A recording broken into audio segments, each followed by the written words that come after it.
bangsa bangkit lawan bangsa, siap di medan laga. Adakah engkau setia, layak hamba Allah, tetap teguh tak bergerak atas panggilannya?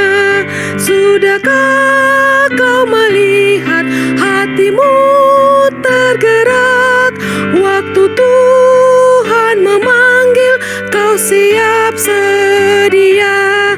Seperti nubuat di Alkitab, dunia kita akan bergolak, badai perang kan melanda zaman kita sekarang.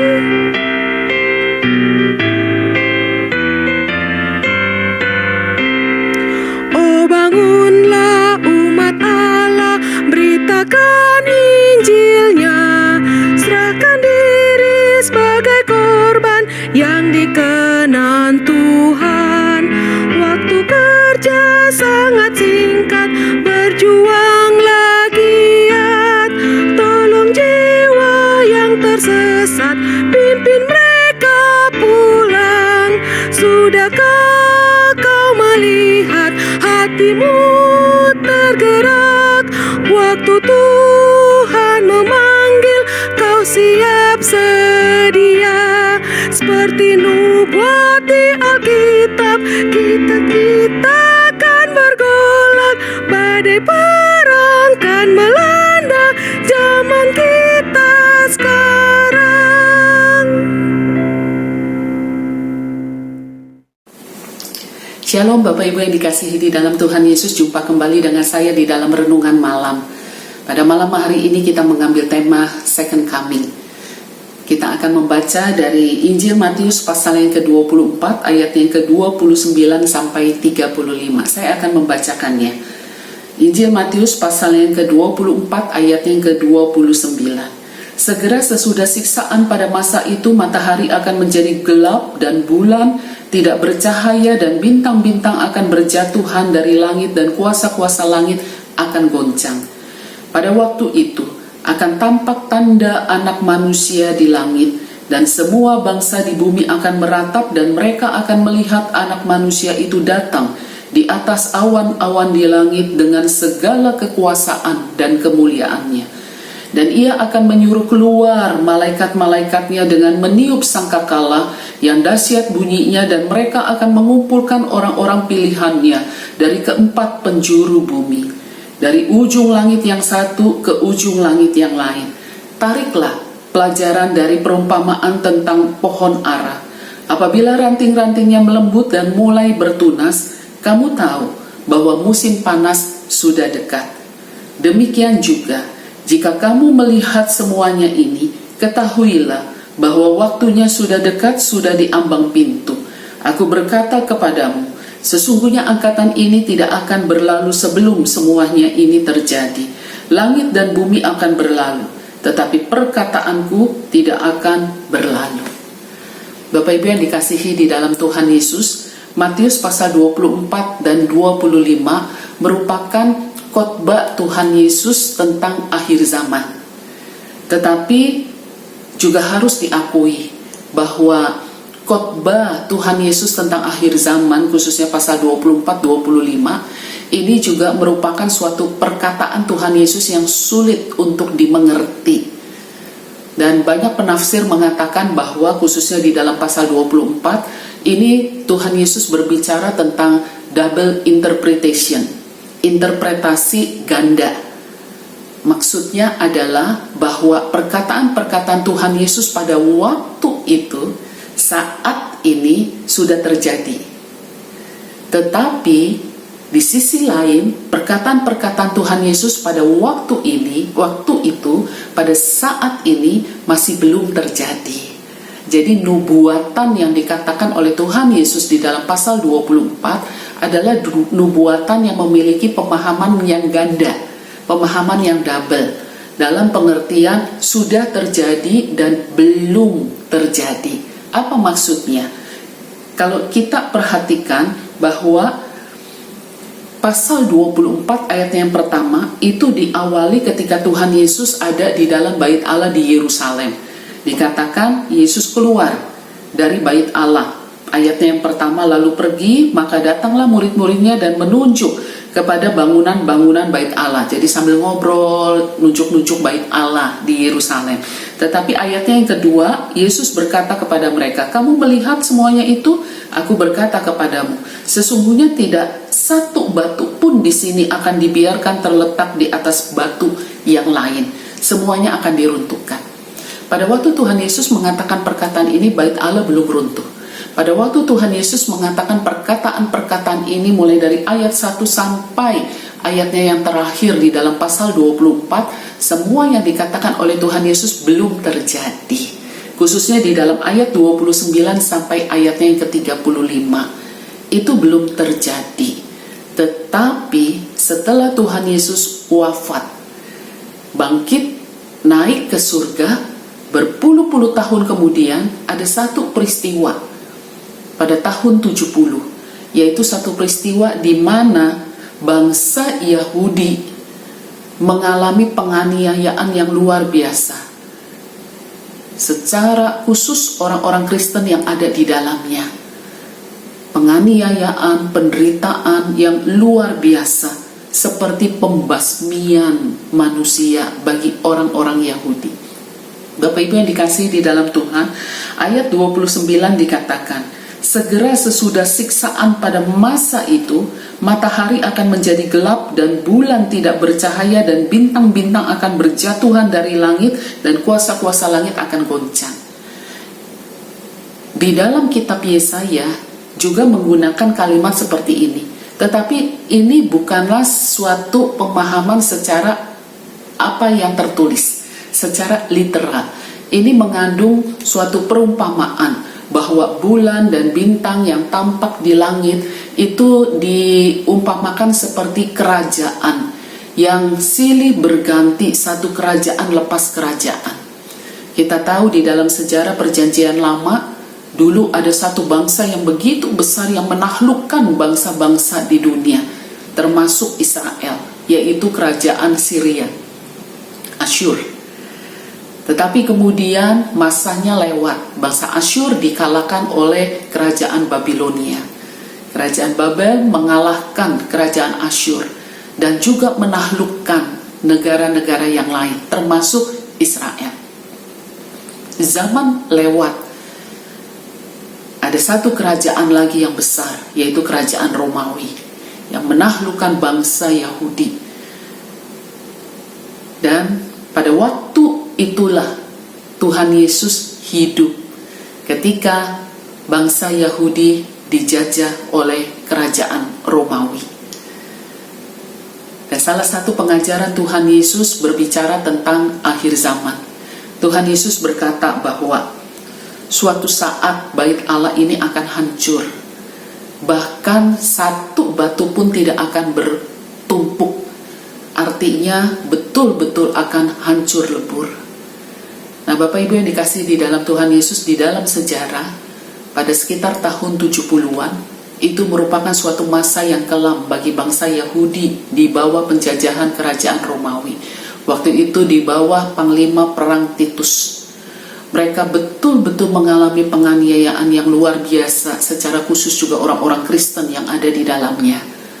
Mereka tercerai-berai, mereka dihancurkan, mereka dianiaya, mereka ditindas, bahkan mereka dibunuh dengan tidak berperi kemanusiaan.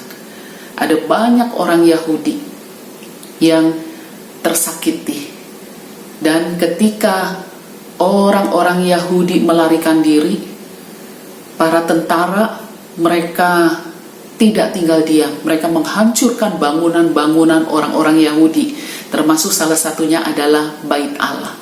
Mereka hancurkan sehancur-hancurnya.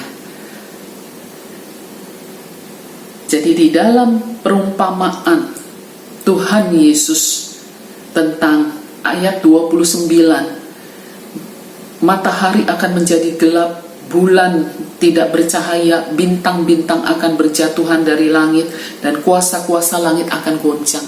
Ini bicara tentang bangsa melawan bangsa. Ini bicara tentang peperangan. Ini bicara tentang penindasan. Tetapi itu baru awal. Itu baru awal. Suatu saat Tuhan Yesus akan datang untuk kedua kalinya. Ayatnya yang ke-30. Pada waktu itu akan tampak tanda Anak Manusia di langit, dan semua bangsa di bumi akan meratap, dan mereka akan melihat Anak Manusia itu datang di atas awan-awan. Ini juga nubuatan Tuhan Yesus, tetapi ini belum terjadi. Bangsa melawan bangsa itu sudah terjadi. Ini yang disebut dengan double interpretation. Satu, penafsiran ganda, bahwa apa yang diucapkan Tuhan Yesus tentang akhir zaman, ada bagian-bagian yang sudah terjadi, tetapi juga ada bagian-bagian yang masih kita nantikan, yaitu tentang kedatangan Anak Manusia.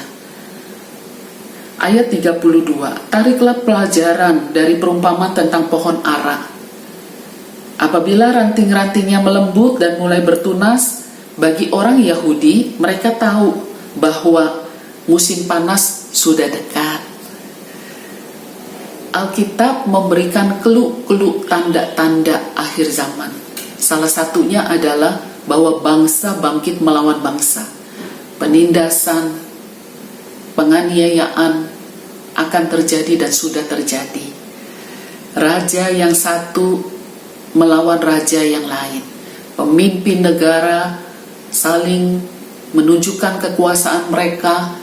Mereka menindas, mereka menggunakan kekuasaan mereka untuk menekan negara yang kurang berkuasa. Ini adalah sebuah tanda. Bapak Ibu yang dikasihi di dalam Tuhan Yesus, hari ini ada satu perasaan rohani yang membuat saya khawatir. Khawatir karena jalan-jalan dipadati, macet, bandara seolah-olah seperti tertutup. Ada apa? Apa yang akan terjadi? Satu hal yang tidak kita ketahui, 1 tahun, 10 tahun, 20 tahun, apa yang akan terjadi dengan negara kita. Tetapi tanda-tanda Tuhan sudah memberitahukan kepada kita bahwa bangsa akan bangkit melawan bangsa, saling menindas, saling menekan satu dengan yang lain. Itu baru salah satu tanda kedatangan Anak Manusia. Apa yang harus kita lakukan pada masa ini? Bagi orang Yahudi pada waktu itu, orang-orang Kristen pada waktu itu yang bersama dengan Tuhan Yesus, mereka juga pasti tidak akan mengira bahwa di tahun 70 mereka ada di antara mereka yang dikatakan di dalam ayatnya yang ke-34, bahwa ada di antara mereka yang masih hidup, yang akan melihat penganiayaan itu. Siapa yang menyangka? Kita juga tidak tahu tahun depan, 10 tahun lagi, 20 tahun lagi apa yang terjadi dengan negara kita dan bagaimana kita hidup. Tetapi satu hal, bagian lain firman Tuhan juga memberitahukan kepada kita, mari kita berjaga-jaga. Bagaimana caranya kita berjaga-jaga? Mari kita terus pelihara iman kita di dalam Kristus Yesus.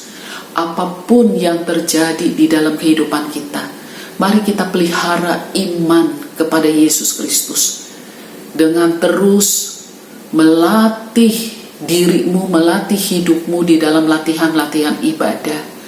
Di dalam membaca Alkitab, di dalam mengikuti ibadah, di dalam berdoa. Mari terus kita bergantung, kita bergandengan tangan bersama dengan keluarga kita.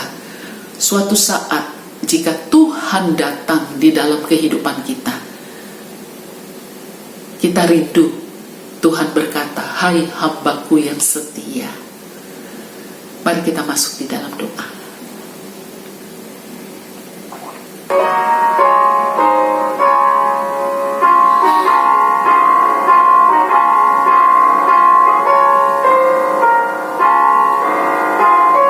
Tuhan yang mengasihi kami bersyukur kepadamu Tuhan untuk firman-Mu yang mengingatkan kami kembali pada malam hari ini bahwa Tuhan datang di dalam kehidupan kami dan datang kembali di dalam dunia ini di dalam waktu yang tidak kami ketahui.